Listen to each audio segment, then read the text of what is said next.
Well, good morning and welcome to Lakeview. My name is Paul. I'm the lead pastor here. If you're new with us, welcome, welcome. It's great to have you.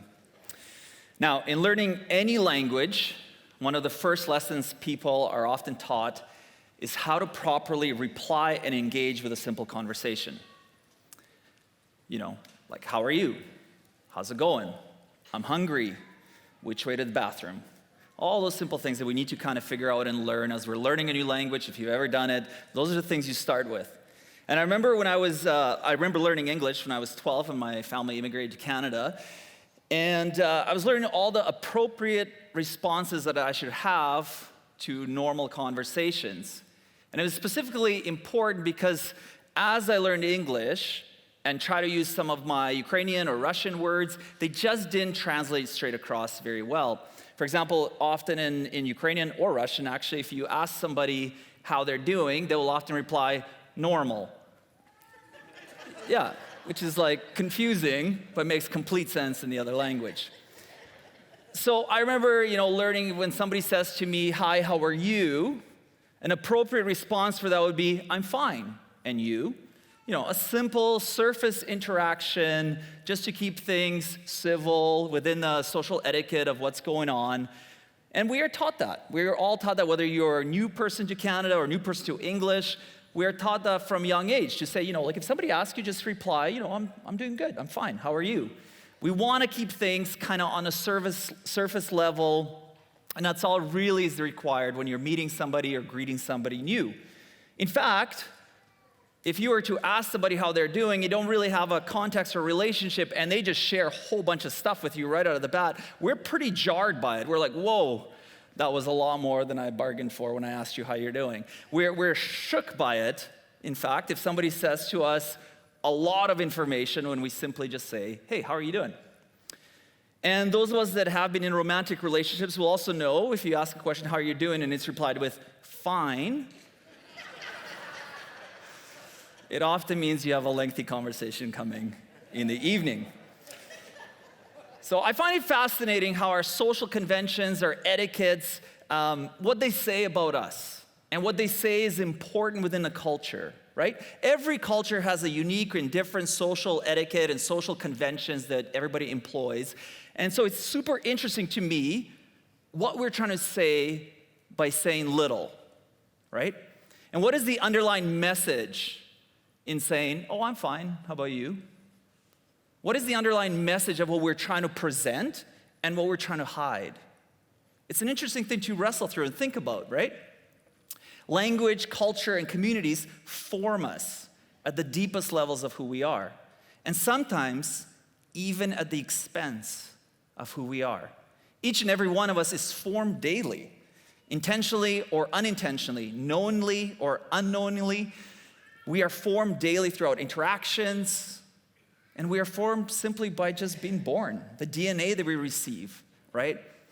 Psychology calls this nature and nurture. And it used to be nature versus nurture, and kind of we're like, oh, I guess it's both. So that's where we're at. There are many things that form us and develop us. Our circumstances, choices, decisions, things in our control and out of our control, we are formed moment by moment.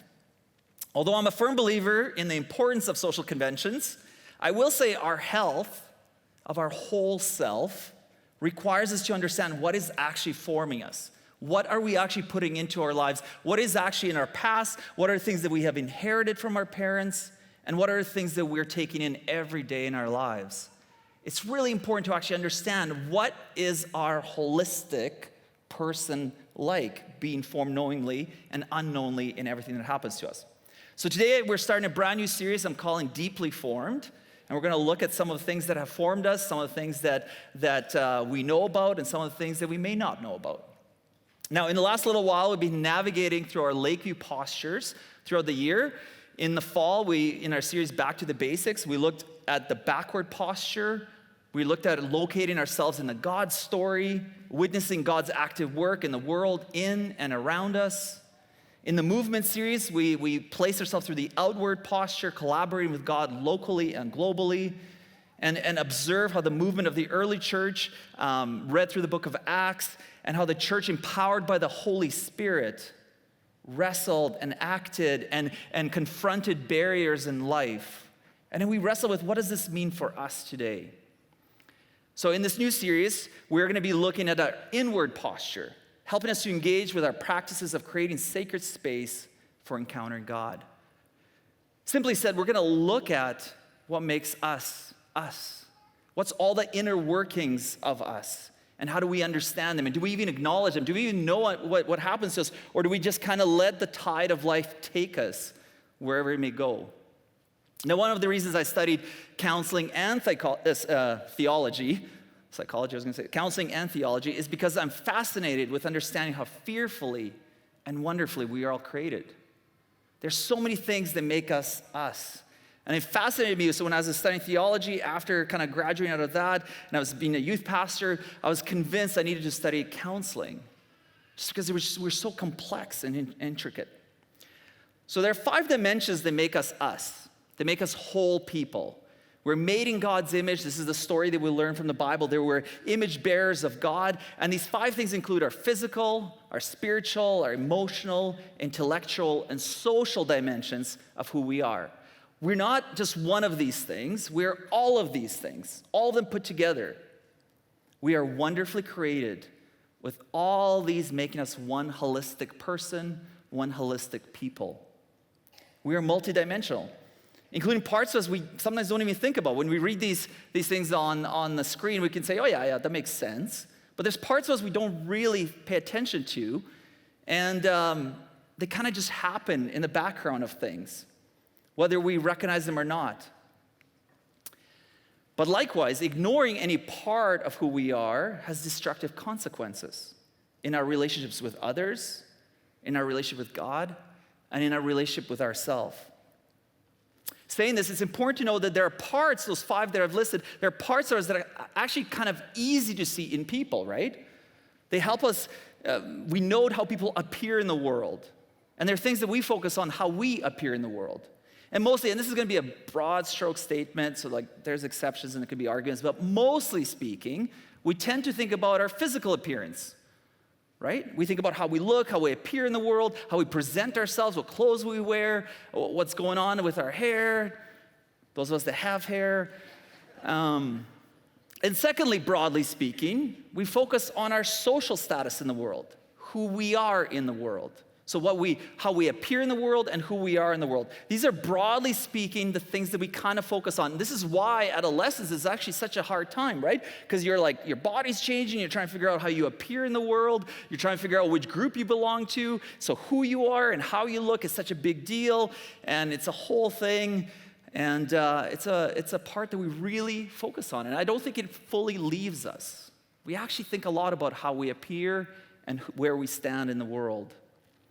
And it's interesting that those 2 things actually help form the other things that kind of feel like they're in the background, but how we appear and where we belong actually begin to form all those other things in us, our emotional health, our spiritual health. They kind of navigate a lot of our appearance and our social standing. So for example, emotional underdevelopment is actually not that obvious when you first meet people, right? You can do a lot of social conventions, you can do a lot of etiquette correctly, but be emotionally unhealthy. Our emotional underdevelopment takes time to show up, but it always does. And it often shows up in our relationships and in the trusted circles we find ourselves in. But if our emotions are underdeveloped, it will show up. And so despite the consequences of it showing up in the worst possible way for us, if it's underdeveloped in our relationships, our inner space, our emotional, our mental inner life, our deepest centers of who we are actually often taught to be kind of ignored, suppressed. Don't show anybody. What will people think if they know? What will they think? So we hide it. Until, of course, it comes out in the worst possible way, in the worst possible time. And so emotional unhealth can be only suppressed for so long. In no time was this more obvious that I want to suggest, at least in my frame of view, in my years here on this planet. In no more time was this obvious as it has been in the last 3 years. Our world, our country, our province, our city, our families went through a very tumultuous time.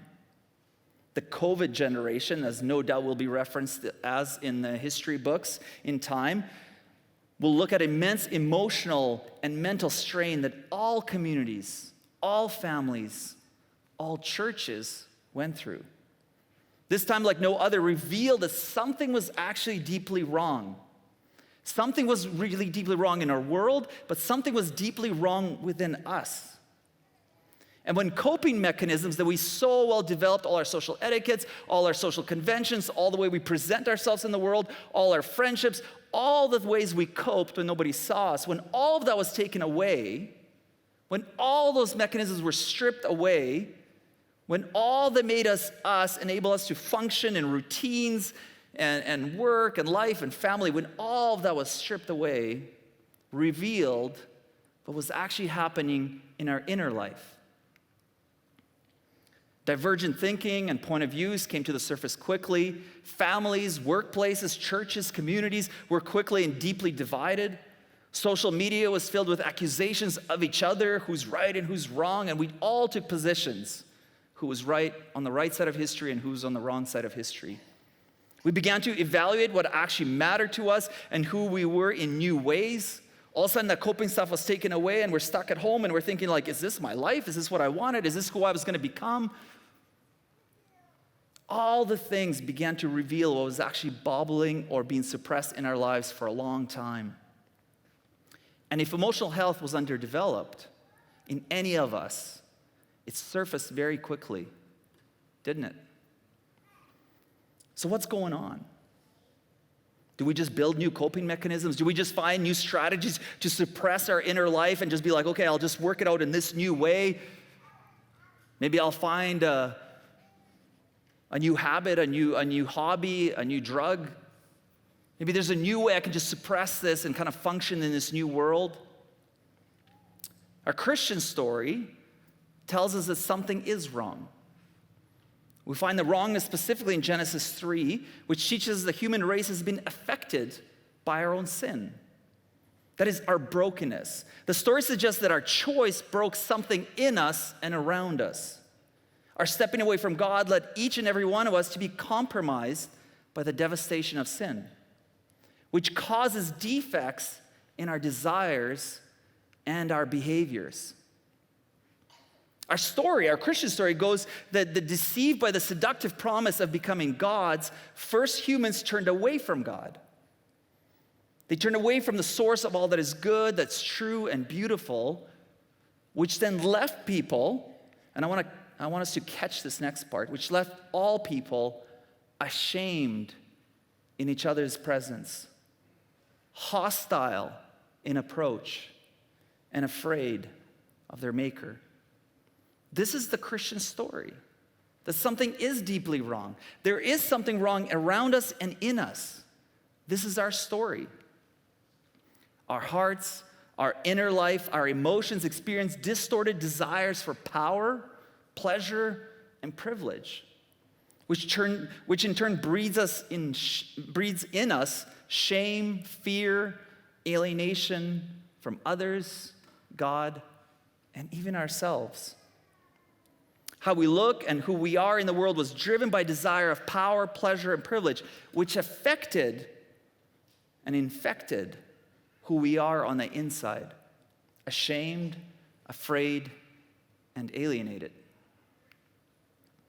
We became divided selves, even at times appearing put together on the outside, all the while spiraling frustrated on the inside. And all it took was a pandemic to help us realize that. One of the turning points for me studying both theology and counseling was realizing the clear connection between emotional and spiritual maturity. I cannot simply develop one and ignore the other.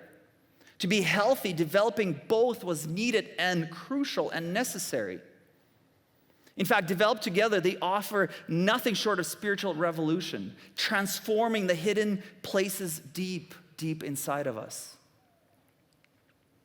In fact, precisely because we are so wonderfully and fearfully made by God and all of our parts reflect Him, the goal for us is to create congruence within our whole self, inside and on the outside. To do this well, we need to be both aware of our emotional health, paying attention to our feelings, maybe not driven by them, but pay attention to what's going on in us. What are the feelings that are rising up? Why am I sad? Why am I angry? Why am I happy? Paying attention to our relationships. How do we participate in community? And at the same time, paying attention to our contemplative life with God. Both actually go hand in hand.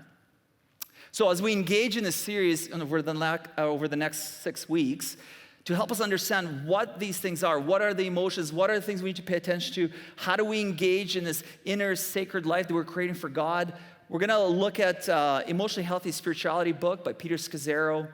It's one of the resources I'll be using for the series, and if you're interested in tracking along, if you're like, hey, this emotional and spiritual stuff, this is kind of resonating already, I'm not really sure what those terms mean, I just encourage you to grab the book. We have it in our bookstore, so if you're interested in it, this is the book that we'll kind of be tracking through and with.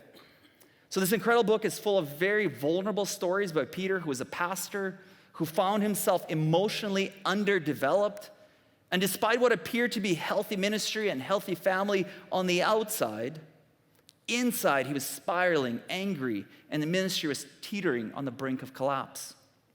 His journey and teaching on how to focus on both emotional health and contemplative spirituality is a helpful guide for us and is going to be one of the resources for this series. So as we begin this journey, let us define first and foremost what we mean by emotional health and contemplative spirituality, which Peter Scazzero describes as emotionally healthy spirituality. And he describes them as such: emotional health, naming, recognizing, and managing our own feelings. Emotional health starts with naming and recognizing and managing the feelings that we have.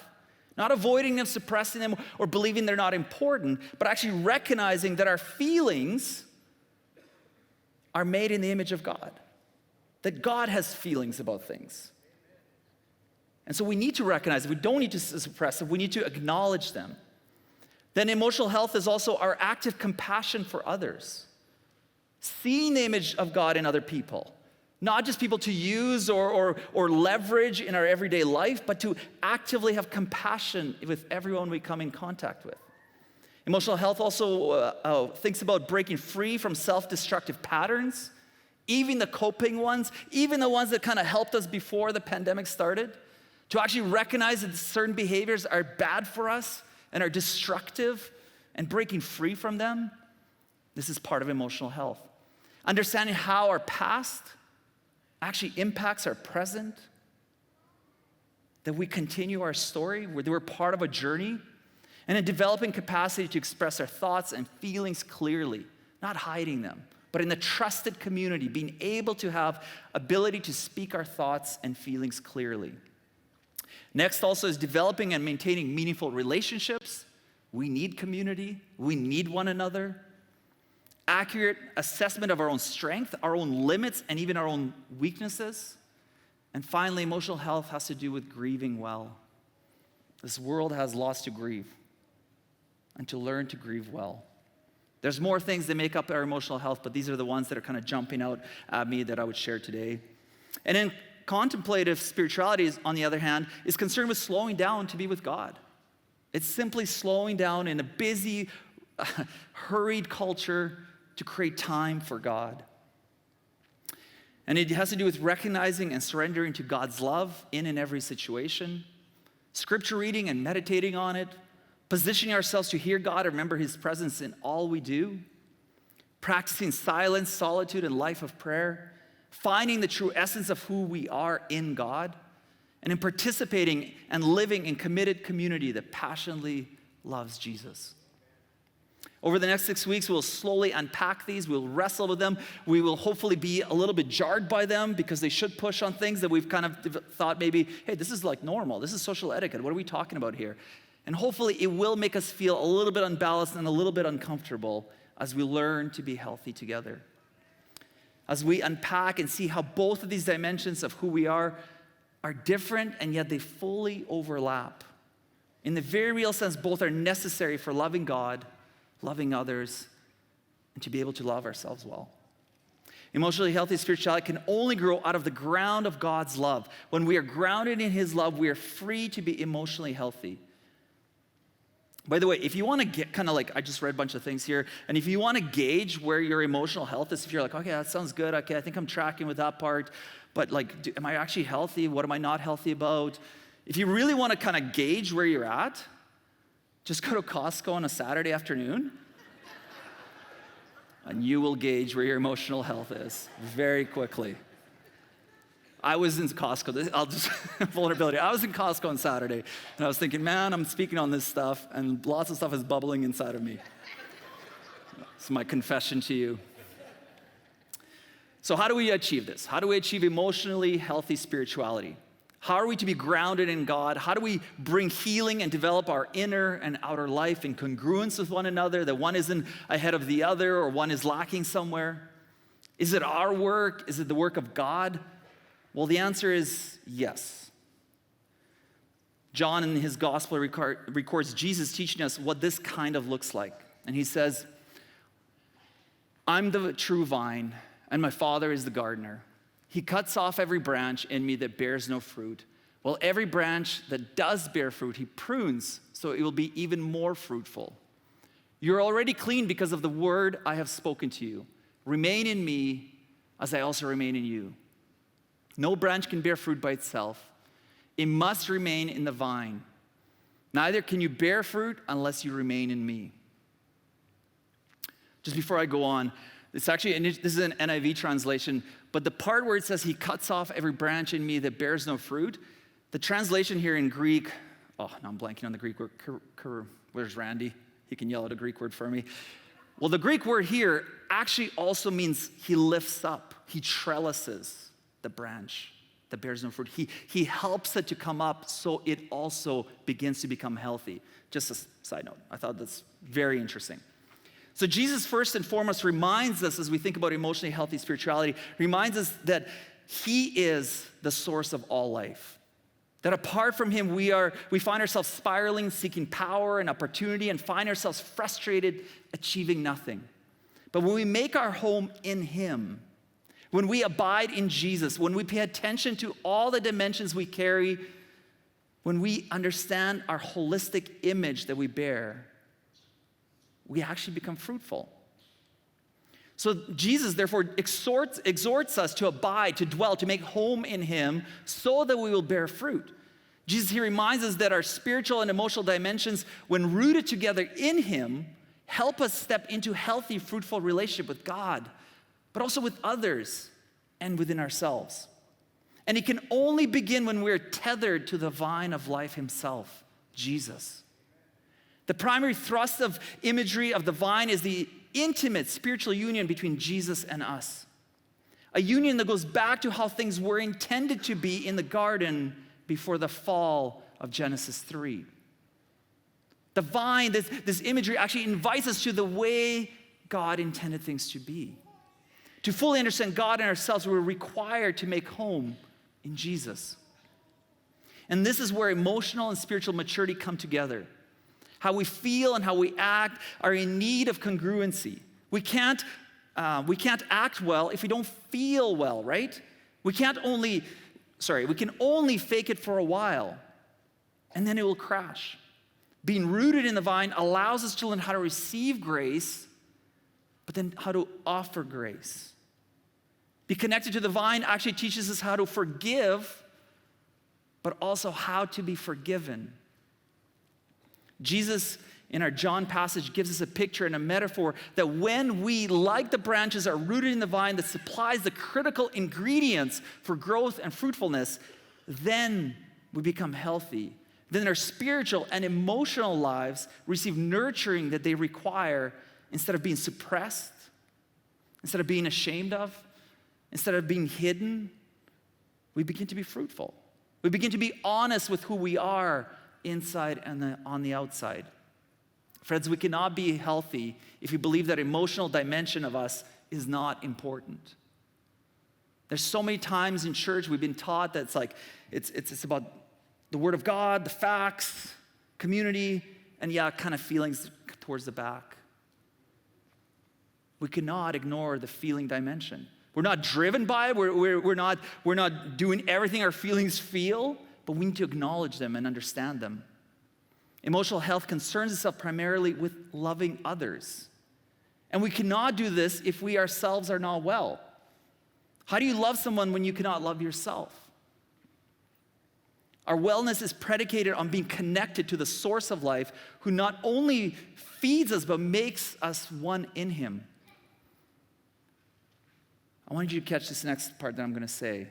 Jesus is not only a template for our life, he is the source of all life. Emotional health connects us to our interior life, making it possible for us to see and treat others as worthy of respect, created in the image of God, and not just another object to use. For us to do this, this requires self-awareness. That is, knowing what is going on inside of us. To the extent to which we love and respect ourselves is to the extent to which we'll be able to love and respect others. Emotional maturity requires us to pay attention to what is actually going on inside of us and not avoid, suppress, or dismiss or think it's unimportant. Specifically because it is the space that not only God cares about, but dwells in. God cares about our innermost you because he's there with you. This work is not selfish, it's not self-absorbed. Emotional health is important because it is not only about ourselves and our relationships, it also impacts our image of God and how we see God in the world. Our deepest hurts, when not examined or understood, could paint a picture of God that isn't congruent with the story of hope, grace, and love. When we're not healthy, we may assume that God is angry and hateful and against us. Our emotional health allows us to see the grace and the hope and the joy that God is presented with in our scriptures. It is vital work. The overlap of emotional health and contemplative spirituality is defined by our relationship with God and how we see and treat people. Both emotional health and contemplative spirituality is creating awareness and ability to respond to the love of God for others and for ourselves in the world. And Brother Lawrence called it this way. He said, "The pure, loving gaze that finds God everywhere." That's emotional health.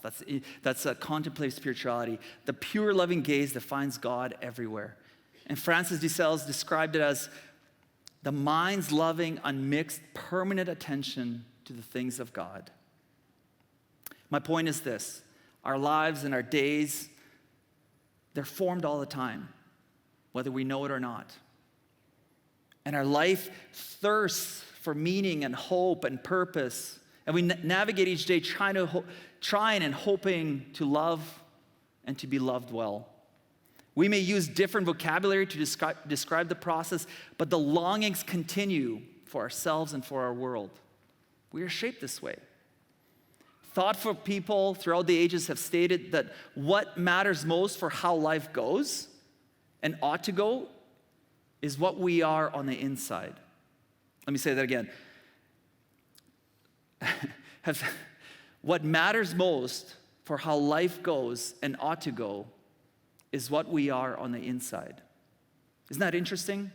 We tend to focus on how we appear or who we are in the world, but what happens inside of us matters most for how and who we actually become. Things good and bad will happen to us, of course. But what our life amounts to, at least for those of us who reach full age, is largely, if not entirely, a matter of what we become within. This within is the arena of contemplative, spiritual, and emotional health. Therefore, it requires all of our attention, doesn't it? Within our inner life, there are thoughts, feelings, intention, and their deeper sources. The life we live out in our moments, hours, days, years wells up from hidden depth. What is in our heart matters more than anything else for who we become and what becomes of us, because it shapes us to our core.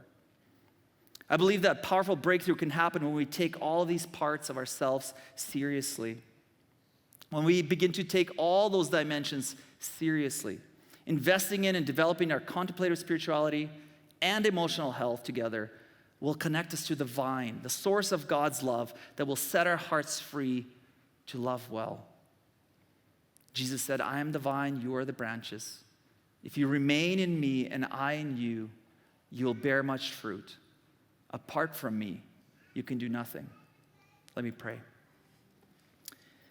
God, we thank you. We thank you that you make us fearfully and wonderfully. We thank you that you care for all of our parts when they're developed or underdeveloped, when they're healthy and unhealthy, that you care for all of these things.